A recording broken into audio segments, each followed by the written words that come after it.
भारत रत्न और पद्म पुरस्कारों से जुड़े विवाद को समझते हुए हम लोग कुछ ऐसे समसामयिक और इंडियन पॉलिटी के प्रश्नों को समझेंगे जो आपसे हाल की परीक्षा में 2021 के आईएएस के एग्जाम में पूछे गए हैं। इस पूरे डिस्कशन को हम लोग कैसे प्रोसीड करेंगे, इस बात को आप समझें। सबसे पहले भारत रत्न और पद्म पुरस्कारों के बारे में आपको एक जानकारी होनी चाहिए। भारत रत्न और पद्म पुरस्कारों पर संवैधानिक विवाद क्या रहा है और भारत रत्न और पद्म पुरस्कारों पर जो राजनीतिक विवाद रहे हैं वे क्या रहे हैं।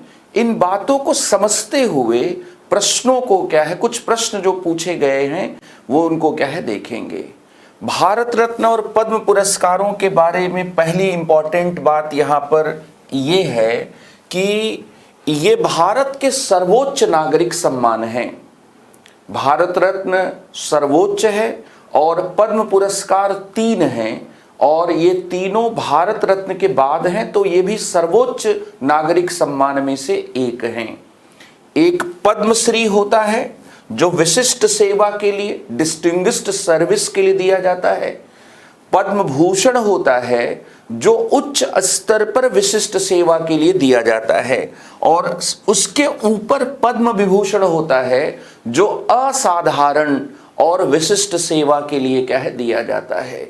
पद्म पुरस्कार जो होते हैं वे 3 हैं और ये तीनों पुरस्कार पद्मश्री, पद्म भूषण, पद्म विभूषण ये विशिष्ट सेवाओं के लिए दिए जाते हैं और इनमें कहीं ना कहीं लोक सेवा का, पब्लिक सर्विस का तत्व होना या पब्लिक सर्विस के क्षेत्र में काम करना क्या है आवश्यक है। भारत रत्न जो है वह सर्वोच्च नागरिक सम्मान है और वह पद्म पुरस्कारों से कुछ मामले में क्या है अलग है। उसकी विशिष्टता क्या है, इस बात को आप समझें। एक और इंपॉर्टेंट बात है कि 1978 से लेकर 79 तक जब भारत के प्रधानमंत्री मोरारजी भाई देसाई थे तो उन्होंने सभी जो अलंकरण दिए जाते थे, सभी पुरस्कार जो दिए जाते थे उनको समाप्त कर दिया था या उनको रोक दिया था। 2 बार इसके साथ ही 1993 से लेकर 1997 तक भी पद्म पुरस्कारों को नहीं दिया गया। दरअसल 1996 में एक डिसीजन आया, सुप्रीम कोर्ट में एक मामला गया था, उस मामले की वजह से भी पद्म पुरस्कारों को क्या है रोका गया। यहाँ पर हम लोग क्या भारत रत्न के बारे में हमें क्या क्या जानना चाहिए, तो यह देश का सर्वोच्च नागरिक सम्मान है। इसकी स्थापना 1954 में की गई। भारत रत्न केवल भारतीय नागरिकों को ही नहीं, किसी भी व्यक्ति को दिया जाता है। यह असाधारण सेवा और उच्चतम प्रदर्शन के लिए दिया जाता है। यह किसी भी क्षेत्र में दिया जाता है। इसको राष्ट्रपति देते हैं, लेकिन इसकी जो सिफारिश होती है वह प्रधानमंत्री के द्वारा क्या है की जाती है। किसी विशेष वर्ष में अधिकतम 3 बार या अधिकतम 3 लोगों को ही भारत रत्न दिया जा सकता है। भारत रत्न में कोई मॉनेटरी जो है कंट्रीब्यूशन नहीं होता, कोई मौद्रिक अनुदान नहीं दिया जाता है। इसमें एक सनद और एक प्रमाण पत्र क्या है दिया जाता है। संविधान के अनुच्छेद 18(1) के तहत इस पुरस्कार का उपयोग किसी नाम के पहले प्रीफिक्स के रूप में, उपसर्ग के रूप में या किसी नाम के बाद सफिक्स के रूप में, परसर्ग के रूप में नहीं किया जा सकता है। तो भारत रत्न और पद्म पुरस्कार ये दोनों 1954 में प्रारंभ किए गए। दोनों भारत रत्न देश का सर्वोच्च नागरिक सम्मान है और भारत रत्न जो है वह किसी भी व्यक्ति को दिया जाता है, किसी नागरिक तक ही या भारत के किसी नागरिक को ही दिया जाए यह आवश्यक नहीं है, किसी भी क्षेत्र के लिए दिया जाता है। एक वर्ष में अधिकतम 3 लोगों को भारत रत्न कह दिया जाता है और 18(1) के तहत इस पुरस्कार का उपयोग जो है कोई अपने नाम के पहले प्रीफिक्स लगाकर और नाम के बाद सफिक्स लगाकर नहीं कर सकता है। इसके साथ ही आप देखेंगे कि भारत रत्न जो है जब दिया जाता है तो इस बात की तो मनाही है कि नाम के आगे या नाम के पीछे आप इसे उपसर्ग या परसर्ग के रूप में नहीं लगा सकते हैं। जैसे भारत रत्न सचिन तेंदुलकर, ये आप नहीं लगा सकते, नाम के पहले आप नहीं लगा सकते। सचिन तेंदुलकर भारत रत्न, ये सफिक्स के रूप में नाम के बाद आप नहीं लगा सकते, लेकिन नाम के साथ आप इस तरीके से लगा सकते हैं, सचिन तेंदुलकर राष्ट्रपति द्वारा भारत रत्न से सम्मानित, सचिन तेंदुलकर भारत रत्न पुरस्कार प्राप्त करता। तो ये भारत रत्न के बारे में जो विवाद हुए थे कि कुछ लोग इसे उपाधियों के रूप में प्रयोग कर रहे हैं, वे नाम के पहले लगा रहे हैं, नाम के बाद लगा रहे हैं, उसके बाद सरकार ने एक स्पष्टीकरण देकर इस बात को स्पष्ट किया कि इसे प्रीफिक्स और सफिक्स के रूप में कोर्ट के आदेशों के तहत नहीं लगाया जा सकता। भारत रत्न के और पद्म पुरस्कारों के विधिमान्यता को लेकर क्या है, एक विवाद हुआ, और वह विवाद ये था कि ये दरअसल पुरस्कार नहीं है बल्कि क्या है, ये उपाधियां हैं। ये दरअसल क्या है, सम्मान नहीं है बल्कि क्या है, उपाधियां हैं। आप जानते होंगे कि इंग्लैंड में लॉर्ड, ड्यूक, बैरन, नाइट जैसी उपाधियां क्या हैं, दी जाती थी, और इनमें से कुछ जन्मजात उपाधियां थी। दूसरी तरफ स्वतंत्रता के पहले भारत में अंग्रेज जो है अपने कुछ लोगों को उपकृत करने के लिए हिज हाईनेस, दीवान बहादुर, राय बहादुर या इस तरह की उपाधियां देते थे। कई बार वे जन्मजात रूप से राजा की उपाधि भी देते थे। तो यहाँ जो उपाधियां हैं, ये उपाधियां दरअसल एक व्यक्ति जिसके पास उपाधि नहीं है उससे डिफरेंस स्थापित करती हैं। इसलिए कुछ लोगों का मानना था कि ये जो उपाधियां हैं ये समानता के सिद्धांत के क्या है, विपरीत हैं। जो समानता है उस समानता के सिद्धांत के विपरीत है। लेकिन यहां समस्या ये है कि अगर हम लोग सेना को देखें तो सेना में रैंक होती है अधिकारी की, और उस रैंक के नाम, रैंक के साथ कुछ टाइटल्स होते हैं, जैसे field marshal, general, lieutenant general, major general, ऐसे। और सेना में पुरस्कार भी दिए जाते हैं, परमवीर चक्र, महावीर चक्र, ये सब है। इसी तरह से जब कोई एजुकेशन में, जब कोई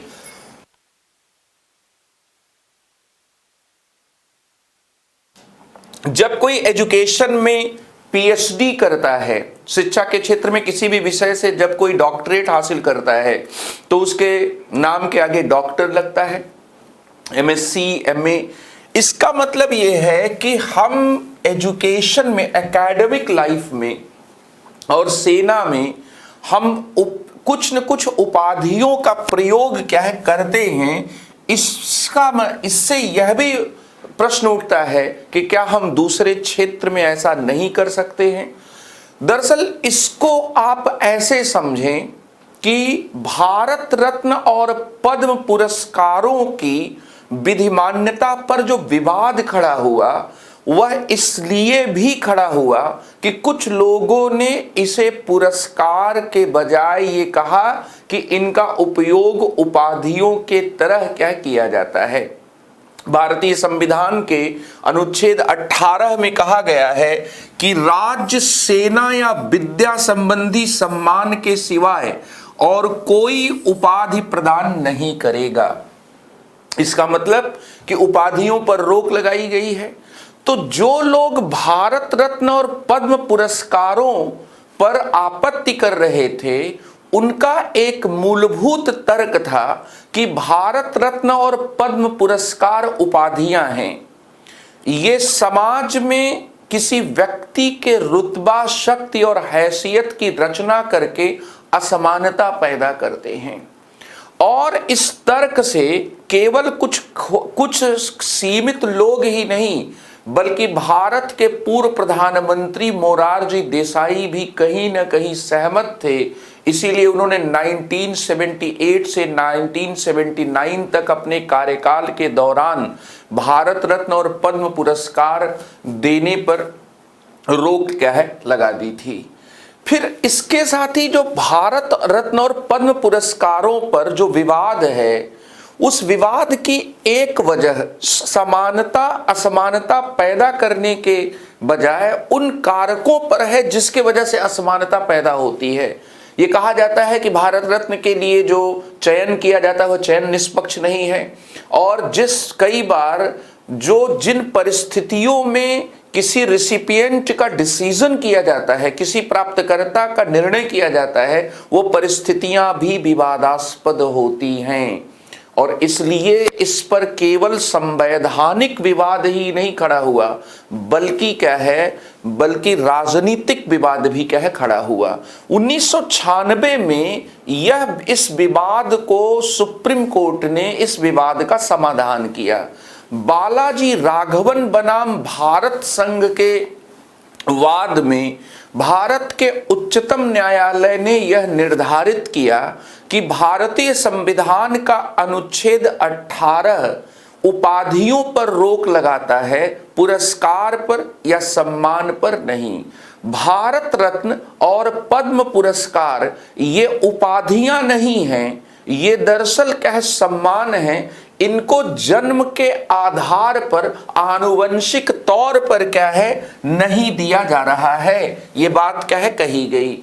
इस तरह से 1996 के बालाजी राघवन केस में अनुच्छेद 18 की व्याख्या करते हुए ये कहा गया कि भारत रत्न और पद्म पुरस्कार उपाधियां नहीं हैं, ये पुरस्कार या सम्मान हैं। बालाजी राघवन केस में एक अन्य महत्वपूर्ण बात भी कही गई।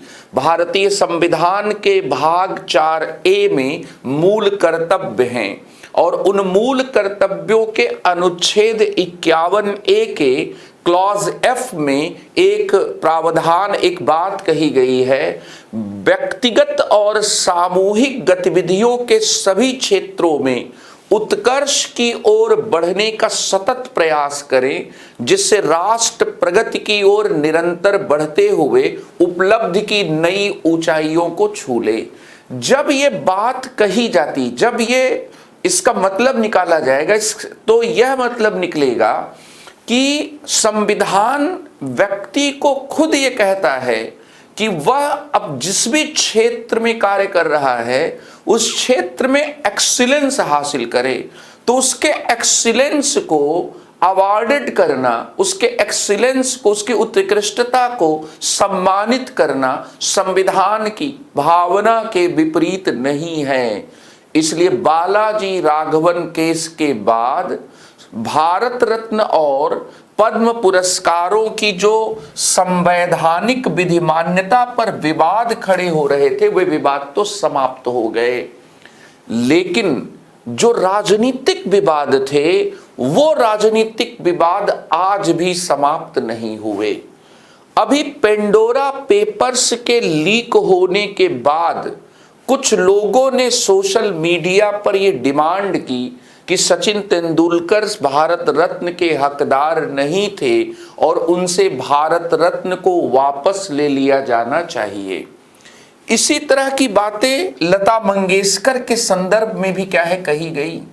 दरअसल ये जो विवाद उठते हैं, इन विवादों में कुछ न कुछ यहां पर हम कहेंगे कि इसेंस जरूर होता है। सचिन तेंदुलकर को जब भारत रत्न दिया गया उस समय ही एक विवाद खड़ा हुआ। सचिन तेंदुलकर पर वर्तमान जो विवाद है वह पेंडोरा पेपर्स लीक के बाद उठा। 2016 में सचिन तेंदुलकर तत्कालीन रक्षा मंत्री से मुलाकात करने गए थे और अपने पूर्व पार्टनर के व्यावसायिक हितों की पैरवी करने के लिए गए थे।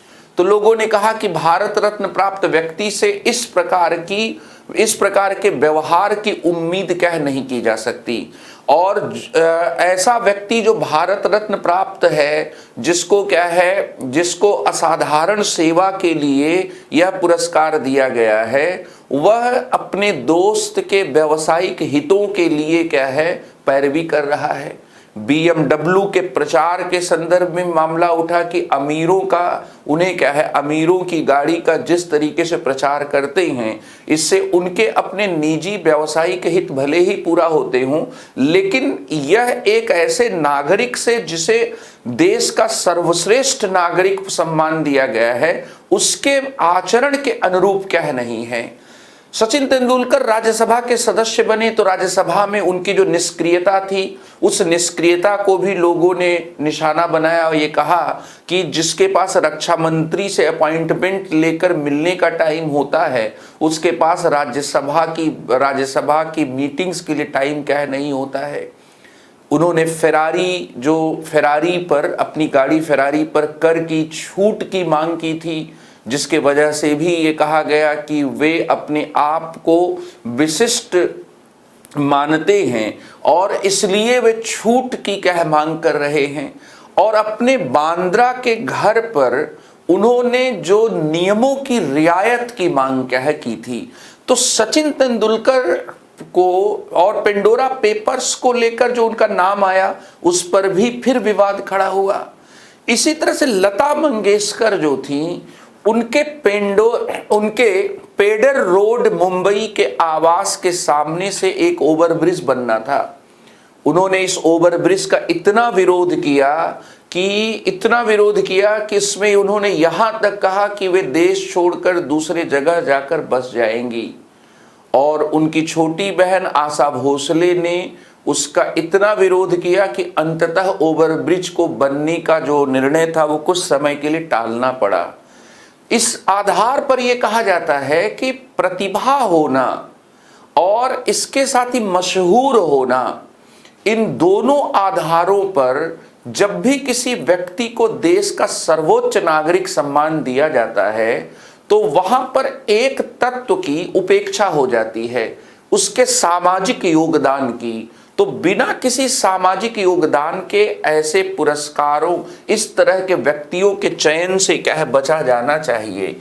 लेकिन मैं आपको ये बताना चाहूंगा कि ये विवाद केवल इन्हीं के संदर्भ में नहीं रहा।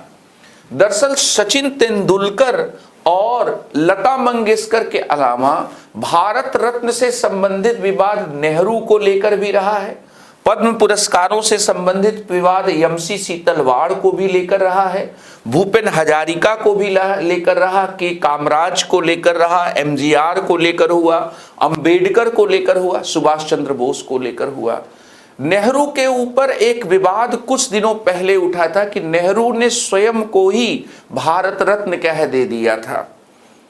बाद में उस विवाद का पटाक्षेप ये हुआ कि नेहरू ने नहीं बल्कि राजेंद्र प्रसाद ने नेहरू के एक विदेशी दौरे से वापस आने के बाद उनके योगदान के आधार पर बिना प्रधानमंत्री की सिफारिश पर ही अपने विवेकाधीन शक्तियों के तहत क्या है नेहरू को भारत रत्न दिया था। लेकिन फिर भी यह विवाद उठा कि क्या एक प्रधानमंत्री स्वयं को भारत रत्न दे सकता है, क्योंकि प्रधानमंत्री की सिफारिश पर ही भारत रत्न कह दिया जाता है। एमसी सीतलवाड़ ने अपनी एक किताब कॉमन लॉज इन इंडिया के प्रीफेस में पद्म पुरस्कारों को प्राप्त करने की वजह से उसे उपाधि के रूप में इस्तेमाल किया।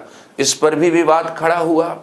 भूपेन हजारिका को भारत रत्न दिया गया, लेकिन नागरिकता संशोधन अधिनियम 2019 का विरोध करते हुए उनके पुत्र ने यह बात कही थी कि भारत रत्न देने से और लंबे चौड़े ब्रिज का उद्घाटन करने से समाज में शांति नहीं हो सकती। तो भूपेन हजारिका को भी भारत रत्न देने का जो मामला था, वह मामला उनके पुत्र के द्वारा खुद ही क्या है उस पर क्वेश्चन मार्क क्या है उठाया गया कि भाई ये केवल काफी नहीं है, आप जिसको भारत रत्न देते हैं उसके विचारों को भी आप ध्यान में रखें। के कामराज को इंदिरा गांधी ने भारत रत्न दिया और भारत रत्न देकर के कामराज को भारत रत्न देने की वजह राजनीतिक मानी जाती है। इसी तरह से राजीव गांधी ने एमजीआर को भारत रत्न दिया और राजीव गांधी ने एमजीआर को जो भारत रत्न दिया उसको तमिलनाडु के विधानसभा के चुनावों से जोड़कर देखा जाता है। विश्वनाथ प्रताप सिंह जब भारत के प्रधानमंत्री थे तो उस समय बी.आर. अंबेडकर जी को भारत रत्न दिया गया। बी.आर. अंबेडकर को भारत रत्न दिए जाने की एक वजह दलित वोटर्स को अपने पक्ष में लामबंद करने से जोड़कर देखा गया। सुभाष चंद्र बोस को मरणोपरांत भारत रत्न दिया गया, लेकिन इस भारत रत्न पर इतना विवाद खड़ा हुआ कि जब भारत सरकार सुभाष चंद्र बोस की मृत्यु को स्वीकार करती ही नहीं है तो मामला कोर्ट में गया कि आखिर वे मरणोपरांत सुभाष चंद्र बोस को भारत रत्न देने का निर्णय कैसे कर सकते हैं। ये विवाद इतना तीखा हुआ कि सुभाष चंद्र बोस के परिवार के लोगों ने भारत रत्न लेने से मना कर दिया। तो भारत रत्न पर ये जो विवाद हैं, ये विवाद राजनीतिक किस्म के भी रहे हैं, और जैसा मैंने बताया कि राजनीतिक किस्म के अलावा संवैधानिक किस्म के भी विवाद कह रहे हैं। अब इसी से संबंधित जो है, इतनी बातों से ही संबंधित एक प्रश्न भी आपसे पूछा गया। 2021 के आईएएस परीक्षा में एक प्रश्न पूछा गया कि भारत रत्न और पद्म पुरस्कारों के संबंध में निम्नलिखित कथनों पर विचार कीजिए। पहला, भारत रत्न और पद्म पुरस्कार भारत के संविधान के अनुच्छेद 18(1) के अंतर्गत उपाधियां हैं। दूसरा, वर्ष 1954 में प्रारंभ किए गए पद्म पुरस्कारों को केवल एक बार निलंबित किया गया था। तीसरा, किसी वर्ष विशेष में भारत रत्न पुरस्कारों की अधिकतम संख्या 5 तक सीमित है। इसमें जो पहला कथन है वो कथन गलत है, और उस कथन के गलत होने का जो कारण है वह कारण ये है कि भारत रत्न और पद्म पुरस्कार संविधान के अनुच्छेद 18(1) के अंतर्गत बालाजी राघवन बनाम भारत संघ 1996 के निर्णय के तहत क्या उपाधियां नहीं हैं, ये पुरस्कार हैं, सम्मान हैं।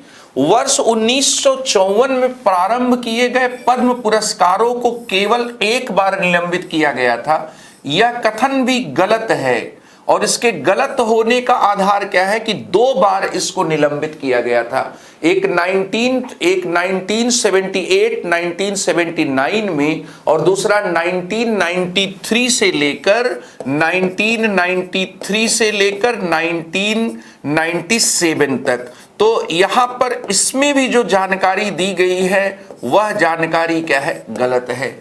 किसी वर्ग विशेष में भारत रत्न पुरस्कारों की अधिकतम संख्या 5 तक सीमित है। आप जानते हैं कि अधिकतम संख्या क्या है, 3 तक सीमित है। और इसमें पूछा गया है कि कौन से सही नहीं है, तो भाई इसमें 1, 2 और 3 तीनों क्या है, सही नहीं है। इस तरह से भारत रत्न और पद्म पुरस्कारों के संबंध में सभी पक्षों को ध्यान में रखते हुए इस प्रश्न को हल इस तरीके से किया जा सकता है। बहुत बहुत धन्यवाद।